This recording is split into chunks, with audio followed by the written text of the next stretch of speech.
तो दोस्तों, कैसे आप सभी? मैं आशा करता हूँ आप सब बिल्कुल ठीक होंगे। दोस्तों, हमारी आज की जो कहानी है वो वाकई बेहद डरावनी कहानी है। अक्सर कई सारे लोग अपने परिवार को छोड़कर शहरों में नौकरी करते हैं। इसके चलते उन्हें घर की परेशानियों के बारे में ज़्यादा कुछ मालूम नहीं चल पाता, क्योंकि कई बार माँ बाप अपने बच्चे को परेशान नहीं करना चाहते, क्योंकि एक तो पहले ही वो घर से दूर रहते हैं, ऊपर से उनके खुद की काम की टेंशन, और उसके ऊपर अगर घर की परेशानियां भी लाद दी जाएं तो जीना कितना मुश्किल हो सकता है, आप सोच भी नहीं सकते। खैर, ये जो कहानी है ये रामानंद की है। आखिर उसकी बहन के साथ क्या हुआ, आइए जानते हैं। दोस्तों, मैंने कुछ ऐसा देखा जो कि परेशान करने वाला था। ऐसा कुछ जो अंदर तक झंझोर दे। झारखंड के महाराजगंज में मुझे अपने गांव गए 1 साल हो गया है। शहर के जीवन ने मुझे व्यस्त रखा। शहर में मेरे अच्छे खासे दोस्त थे, जीवन में सब कुछ ठीक चल रहा था, लेकिन मैं अपने घर की शांति, जाने पहचाने चेहरों और सबसे महत्वपूर्ण अपनी बहन कविता के लिए तरस रहा था। मुझे हर रोज उसकी याद आती थी। पहले तो बीच बीच में हम दोनों की आपस में बातचीत होती रहती थी, लेकिन अभी कुछ दिनों से कोई बात नहीं हो पाई। ये सब कुछ मुझे बहुत बेचैन कर रहा था।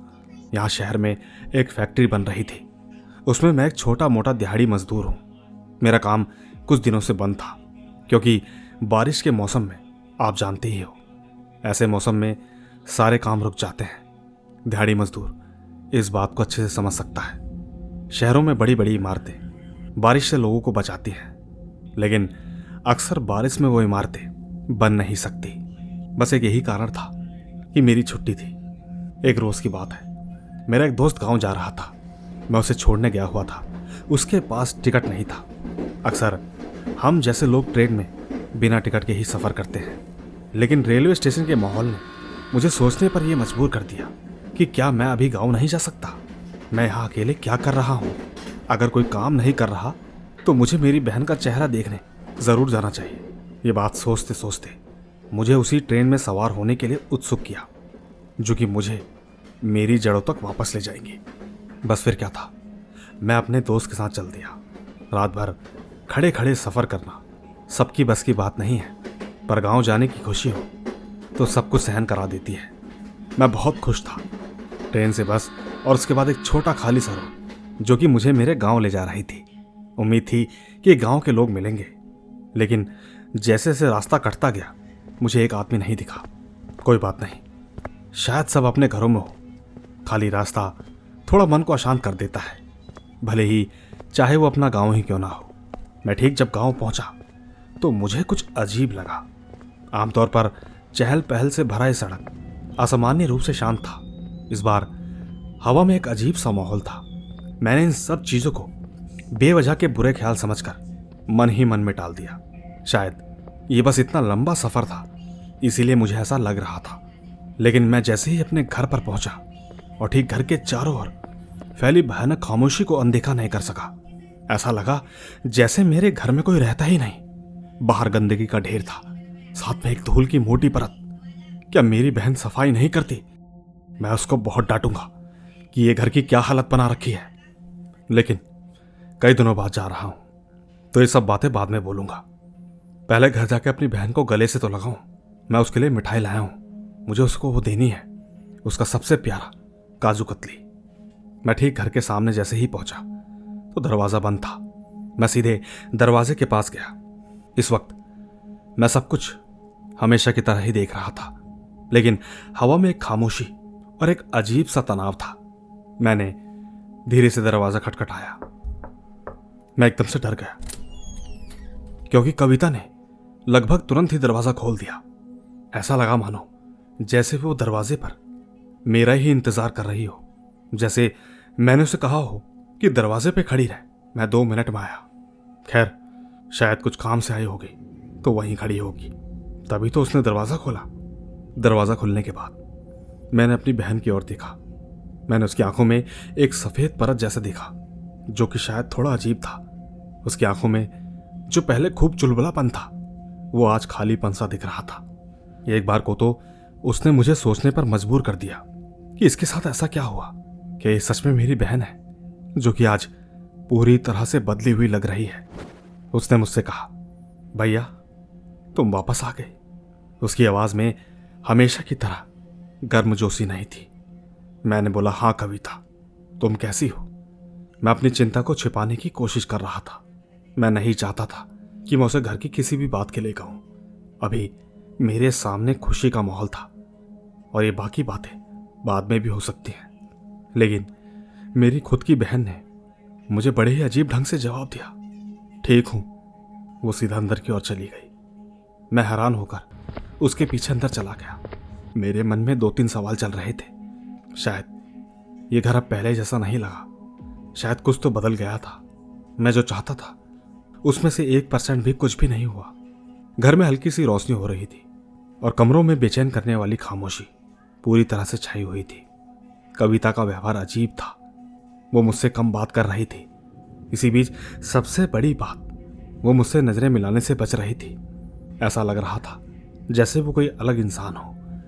मैंने इन सब चीजों को इग्नोर किया और इन सब चीजों को ठीक करने के लिए अपने आप को कुछ समय दिया।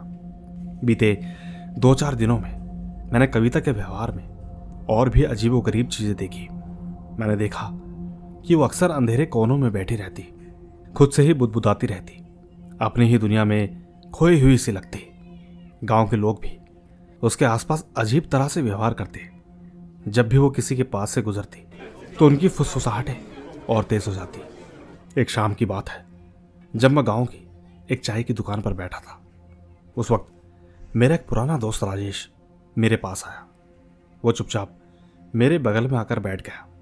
उसने बस मुझसे हालचाल पूछा और चुपचाप हो गया। चाय पीते पीते मैंने एकदम से उससे पूछा कि राजेश, मैं जब से गांव आया हूं मुझे मेरी बहन बदली सी लग रही है। क्या तुम्हें पता है उसके साथ कुछ गलत तो नहीं हुआ? तू तो समझ ही सकता है कैसे कैसे पैसे जोड़ने के लिए मैं शहर में काम करता हूं। मैं नहीं चाहता कि घर में कोई क्लेश हो। अगर तू इस बारे में कुछ भी जानता है तो प्लीज मुझे बता। मेरा दोस्त मुझे परेशान लग रहा था। वो बोलने से पहले थोड़ा झिझक रहा था, पर उसने धीमी आवाज में कहा, रामानंद, कविता के बारे में तुम्हें कुछ जानना है? मेरी जिज्ञासा बढ़ गई। मैंने पूछा, क्या है राजेश? उसने कुछ ऐसा बोला जो परेशान करने वाला था। गांव में एक अफवाह चल रही थी कि कविता कुछ महीने पहले मर गई। मैंने उससे कहा कि तू पागल है, ये तू कैसी बातें कर रहा है? उसने घबराई हुई आंखों से इधर उधर देखना शुरू किया। कहने लगा कि रामानंद, वो अगली सुबह जिंदा और स्वस्थ थी। ठीक उसी दिन से वो अलग हो गई है। वो सबसे अलग रहती है, किसी से बात नहीं करती, रात को अकेले घूमती है। वो तेरी वो बहन नहीं जिसे तू छोड़कर गया था, ये कुछ और है। मेरी सांसें तेज चलने लगी।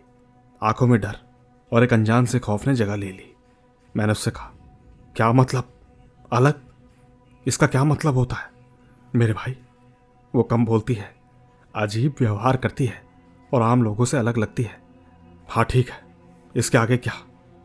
कुछ लोग कहते हैं कि वह अपनी दोस्त मीरा के साथ काला जादू कर रही है, इसीलिए उसका ये हाल हो गया है। दोस्तों, राजेश के शब्दों ने मुझे परेशान कर दिया। मैं जो सुन रहा था उस पर मुझे बिल्कुल यकीन नहीं था, लेकिन बस एक बात थी, व्यवहार। वो तो मैंने पहले दिन ही देख लिया था। मुझे अब सच्चाई का पता लगाने की एक धुन सी सवार हो गई। आखिरकार ये सब मेरे घर में क्या चल रहा है? मेरी हंसती खेलती बहन ये हाल कैसे हो गया? आखिरकार क्यों वो किसी के चक्करों में पड़ी? नहीं, वो ऐसा नहीं कर सकती, मेरा दिल यही कह रहा था। पर खैर, मुझे मीरा से मिलना होगा। सबकी जड़ वही है, मुझे वहां जाना ही होगा। मीरा गांव के बाहरी इलाकों में घने जंगल के घिरे एक छोटी सी झोपड़ी में रहती थी। मैं ठीक जैसे ही उसके घर के पास पहुंचा तो अचानक मुझे कुछ अनहोनी का एहसास हुआ। हवा में धूप बत्ती की खुशबू और साथ ही कुछ सड़ी गली लाश की बदबू, मतलब अजीब सा था। मीरा ने दरवाजे पर स्वागत किया। शायद उसको भी पहले से ही पता था कि मैं आने वाला हूं, लेकिन इसकी आंखों में एक अजीब सी चमक थी। उसने मुझसे पूछा, रामानंद, यहां क्यों आए हो? उसकी आवाज में दिखावटी मासूमियत थी।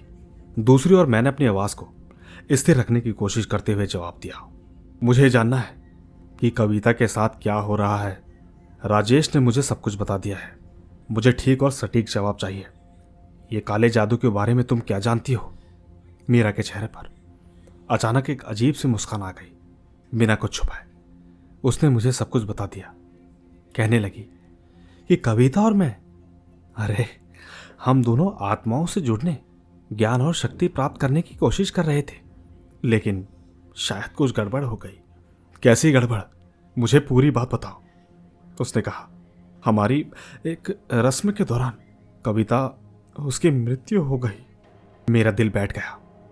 मैंने बिना समय गवाए उससे पूछा, अच्छा तो जो मेरे घर में है वो कौन है? मीरा ने मुझसे कहा, अरे डरो मत, उसको मैंने फिर से जिंदा कर दिया था। मैं उसे वापस भी ले आई थी, उस दुनिया से जहां से कोई नहीं आता।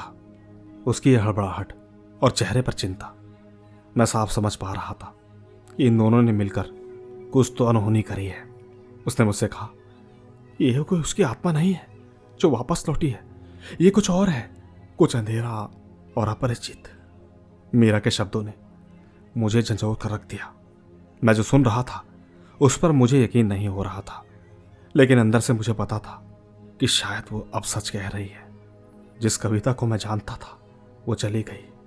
मेरी बहन, जिससे मैं इतना प्यार करता था, शायद उसकी जगह किसी और चीज ने ले ली, जो कि बहुत डरावनी है। मैंने मीरा से कहा कि देख मीरा, अगर इस बारे में मुझे कुछ भी और पता चला तो तू जिंदा नहीं बचेगी। ये मेरी बहन नहीं, उसका भाई बोल के जा रहा है, क्योंकि गलतियां दोनों ने की, लेकिन सजा एक को मिल रही है। मैं तुझसे जल्द ही मिलूंगा। मैं तुरंत वहां से उठकर अपनी बहन को बचाने के लिए अपना पक्का मन बनाकर वापस घर की ओर लौटा। पूरे रास्ते मन में बस एक ही सवाल था कि अब मुझे भी काली शक्तियों को समझना बहुत जरूरी था। मैं इन सब चीजों से लड़ना चाहता था। मैं चाहता था कि आखिरकार मुझे भी तो पता लगे कि जिस कुएं में मैं कूदने जा रहा हूं, आखिरकार उसकी गहराई कितनी है। मुझे महामंत्रित बाबा से एक किताब मिली जो कि तांत्रिक मंत्रों और भूत बाधा से बचने के लिए मदद करने वाली थी। एक ऐसी किताब थी जो कि रहस्यमय प्रतीकों और काले मंत्रों से भरी हुई थी। और तो और जितना मैंने पढ़ा उतने में ही मुझे एहसास हुआ कि कविता खतरे में थी। काश ये बाबा मेरी मदद कर देते, लेकिन इस वक्त उनको एक तांत्रिक सिद्धि पाने के लिए कोई अजंता की गुफाओं में जाना था, तपस्या करने। मैं चुपचाप वहां से भी घर आ गया। मेरे मन में इतना गुस्सा था कि जिसे मैं फोड़ भी नहीं सकता था। यूं समझिए कि हम दिवाली के समय किसी पटाखे को जलाते हैं, लेकिन अगर पिताजी ने मना किया हो तो हम जलती हुई लौ को भी अपने हाथ से बुझा देते हैं, क्योंकि घर के अंदर पटाखा फोड़ना ठीक बात नहीं है। पर खैर, एक रात की बात है। मैं अपने कमरे में बैठा था। मैं चुपचाप प्राचीन ग्रंथों को पढ़ रहा था। उसी वक्त मैंने कविता के कमरे से एक नरम भयानक मंत्र सुना। मैं ठीक जल्दी से उसकी ओर जाने के लिए भागा। मैं चुपचाप उसके दरवाजे की ओर बढ़ा। मैंने अंदर झांका। जो कुछ मैंने देखा, मेरी आवाज ही बंद हो गई। ये समझिए कि मेरी सांसें रुक गई। आंखों में डर का एहसास अंदर तक भर गया था। कविता मोमबत्ती और सिंदूर साथ में एक इंसानी खोपड़ी के साथ एक घेरे के बीच में बैठी थी। उसकी आंखें उस वक्त बंद थी। उसके होठ एक अजीब से स्वर में कुछ काले मंत्रों के उच्चारण कर रहे थे। उसके चारों ओर की हवा एक दूसरी दुनिया की ऊर्जा से झिलमिला रही थी। मुझे मालूम था कि मुझे जल्दी से क्या काम करना होगा। मैं भागकर अपने कमरे में गया और वहां से मंत्रों की किताब निकाली। मैं अपने ऊपर शमशान से लाई राख जल्दी जल्दी मलने लगा। वो एक पवित्र आत्मा की शरीर की राख थी। उसे लगाकर मैं कविता के रूम में चला गया। मुझे कुछ मंत्र भी याद थे, बाकी कुछ किताब से भी पढ़ रहा था। मैंने मोमबत्तियों के घेरे में कदम रखते हुए धीरे से पुकारा। मैंने कहा, कविता, ये तू ही है क्या? तूने ये क्या हाल बना लिया है? आजा, अपने भाई के पास लौटा। देख, ये तेरा घर है और ये तेरा ही शरीर है। इस पर तेरे अलावा किसी का हक नहीं। मेरी बहन कविता, लौटा, लौटा। मेरी आवाज सुनने के बाद उसकी आंखें खोली। मैंने तुरंत ही उसकी आंखों में पहचान की एक झिलमिलाहट देखी, लेकिन यह जल्दी एक ठंडी और गुस्से भरी निगाहों में बदल गई। उसने ठीक दुखी मन से कुछ फुसफुसाते हुए कहा, रामानंद, तुम्हें यहाँ नहीं होना चाहिए। उसकी आवाज बेसुरी और डरावनी थी, लेकिन मेरे दिल में डर के बावजूद मेरी आवाज स्थिर थी। मैंने कहा, मैं जानता हूं तुम क्या हो, मुझे तुमसे डर नहीं लगता। मैं अपनी जान की परवाह किए बिना अपनी बहन को बचा कर जाऊंगा। वो एकदम से हंसने लगी, चिल्लाकर बोली, बेवकूफ, तुझे जिंदा छोड़ रखा है ना, क्या तुझे उसकी फिक्र नहीं जो कि मरने चलाया। बात रही तेरी बहन की, वो मेरा कुछ नहीं बिगाड़ सकती। तू अपने आप को क्या समझा कर आया है? मैंने कहा, मैं भाई हूं इसका, यही समझ कर आया हूं। तुम्हारी ये डरावनी आवाज मुझे तोड़ नहीं सकती। मैं अपने परिवार के लिए कुछ भी कर सकता हूं। इतना सब कुछ कहने के बाद मैंने उसके ऊपर शमशान घाट वाली राख फेंक दी। मैं ठीक जोरों से हनुमान चालीसा बोलने लगा, भूत पिशाच निकट नहीं आवे, महावीर जब नाम सुनावे, नासी रोग हरे सब पीरा, जपत निरंतर हनुमत वीरा। इस मंत्र की शक्ति इतनी थी कि वो बिल्कुल शांत होकर गिर पड़ी। हवा एकदम से ठंडी हो गई। मोमबत्तियां बेतहासा टिमटिमाने लगी। कविता का शरीर एक और की तरफ बैठ गया। उसके होठों से एक दर्द भरी चीख निकली और वो चुपचाप रोने लगी।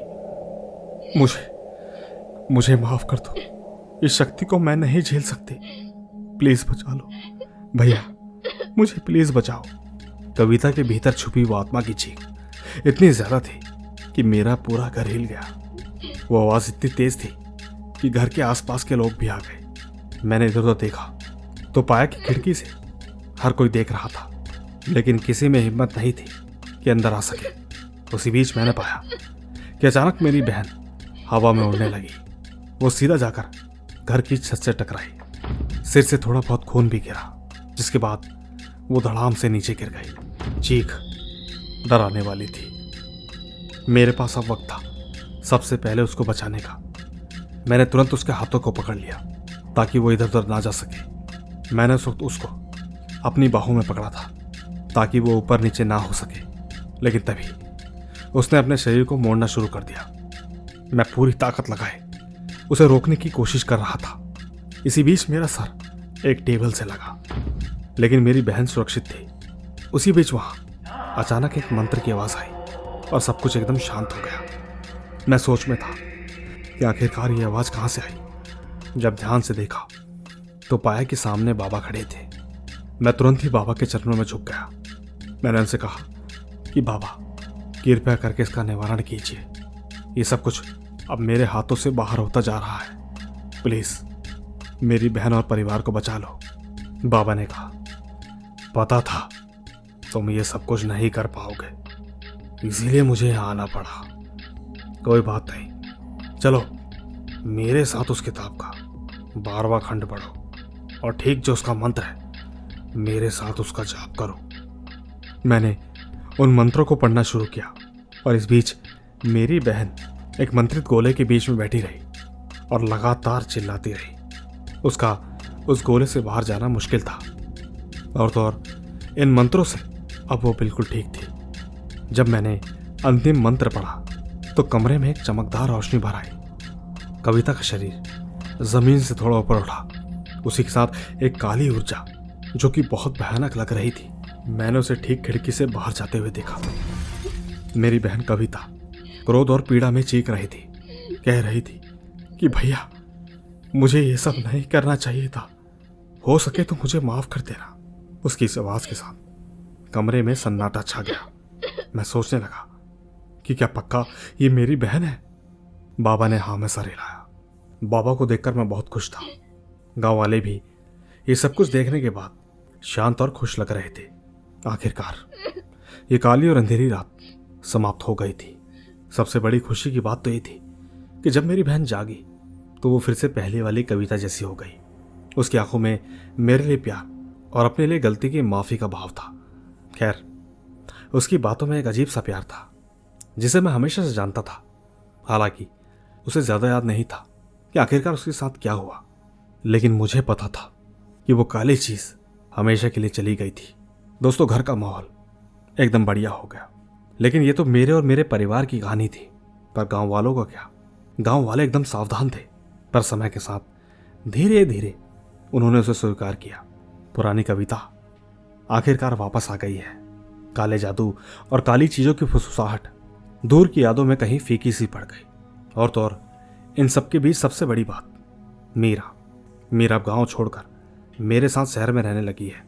शहर आने के बाद मैं कभी भी उसको गांव नहीं लेकर गया। मैं बस सोचने से खुद को रोक नहीं पाया कि आखिरकार उसे ऐसी क्या जरूरत पड़ गई कि उसने इन काली शक्तियों का सहारा लिया। मैं जानता था कि मीरा ने ही उसे सब कुछ सिखाया होगा, लेकिन मैं कहीं ना कहीं खुश भी था कि कविता अब सुरक्षित है। आखिरकार हमारे जीवन का काला अध्याय खत्म हो चुका था। खैर, मैं मीरा के बारे में ज्यादा बोलना नहीं चाहता। बस रक्षाबंधन आया और चला गया। इसी के साथ कविता और मेरे बीच भाई बहन के प्यार का एक अलग महत्व समझ में आया। हमने एक साथ दुख का सामना किया और मजबूत होकर उभरे। हमारा बंधन अटूट था। मेरी कलाई मुझसे साफ साफ कह रही थी कि चाहे कितनी भी चुनौतियां क्यों ना हो, हम हमेशा एक दूसरे के साथ खड़े रहेंगे। आखिरकार जो भी हमारे सामने आएगा उसका सामना करने के लिए हम तैयार रहेंगे। खैर, जीवन फिर से सामान्य हो गया था, लेकिन पिछले साल की यादें मेरे दिमाग में बनी रही। मैंने पाया कि मैं कविता के व्यवहार में कुछ भी छोटे मोटे बदलावों से एकदम डर जाया करता था। अजीब सा लगता था कि कहीं वो शक्तियां वापस तो नहीं आ गई। लेकिन जैसे जैसे सप्ताह महीनों में बदल गए, मेरा डर धीरे धीरे कम होता गया। अब मुझे पूरा यकीन हो चला है कि मेरी बहन वापस आ गई थी। मेरा गांव भी अब पहले से बहुत अच्छा हो चुका था। मुस्कुराने और हंसने लगे थे। एक शाम की बात है, जब हम बरामदे के बाहर के नज़ारे देख रहे थे, यूं ही अचानक कुछ सोचते सोचते कहने लगी कि भैया, क्या तुमने कभी सोचा है कि हमारे साथ ऐसा क्यों हुआ? मैंने उसके इस प्रश्न पर कई बार विचार करते हुए अपना धीरे से सर हिलाया। मैंने उसे धीरे से कहा, मुझे लगता है कि शायद हमारी एक परीक्षा थी। हमारी ताकत, हमारे प्यार और हमारे विश्वास की कहीं ना कहीं हमें इसे पार करना था। हमें इसे अधिक मजबूत और एकजुट होकर उभरना था। कविता धीरे से मुस्कुराई, कहने लगी कि भैया, मैं बस आपकी आभारी हूं कि आप हमारे साथ हो। मुझे नहीं पता कि मैं तुम्हारे बिना क्या कर पाती। जाने अनजाने में मुझसे जो भी भूल हुई उसके लिए मुझे माफ़ कर देना। मैंने अपनी बहन से कहा, अरे पगली, जब तक हम लोग जिंदा हैं तब तक तुझे कोई चिंता करने की ज़रूरत नहीं। मैं तो बस इतना ही कहना चाहता हूँ कि आज जो भी लोग मेरी इस कहानी को सुन रहे हैं, मैं उन सभी से इतनी ही अपील करना चाहता हूँ कि अगर उनको ये कहानी पसंद आई तो इस कहानी को ज़्यादा से ज़्यादा लाइक और शेयर ज़रूर कीजिएगा, क्योंकि ये कहानी नहीं बल्कि जीवन की एक ऐसी सच्चाई है जिसको समझ पाना सबके बस की बात नहीं।